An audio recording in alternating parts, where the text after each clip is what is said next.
Merry Christmas, everyone. Now, by now, you've probably been to Christmas Eve services. You've enjoyed your Christmas gift giving with your family. You've had a nice Christmas meal. And yet you have saved the best for the last part of your Christmas holiday. You're watching The Huckabee Show on Christmas night. What about that, huh? Yeah.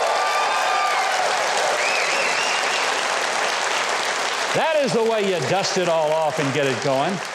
Now, I realize not everyone does a big Christmas dinner at home. If you follow me, you probably know that Waffle House is my happy place.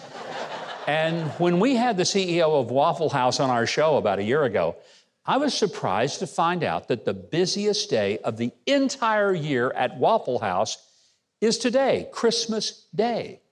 And you know what's more?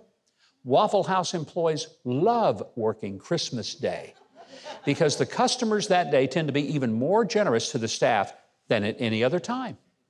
So I'd say it's fair to acknowledge that we celebrate Christmas in many different ways.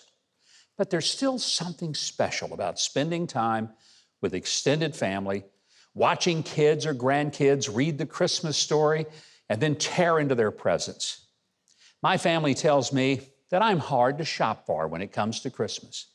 I tell them I really don't need anything that I don't already have. And I truly consider being with them and watching them have fun. I think that's the greatest gift I could ever have. Now, my wife and I try to do some special things for people who don't even know we're helping them. Those are some great joys that I cherish.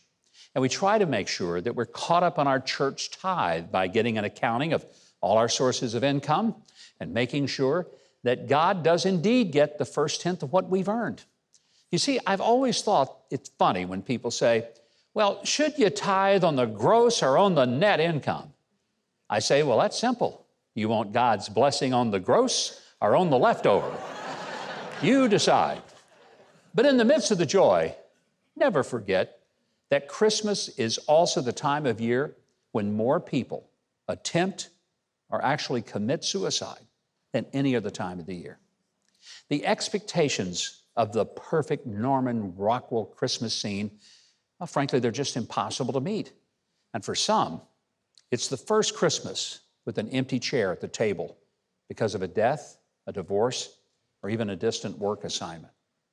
So as you wind down your Christmas day, I can't think of a better way for you to relax and reflect on the goodness of God than to just sit back and enjoy the next hour with your friends from The Huckabee Show. So Merry Christmas, everyone, and thank you for making us a part of your Christmas celebration.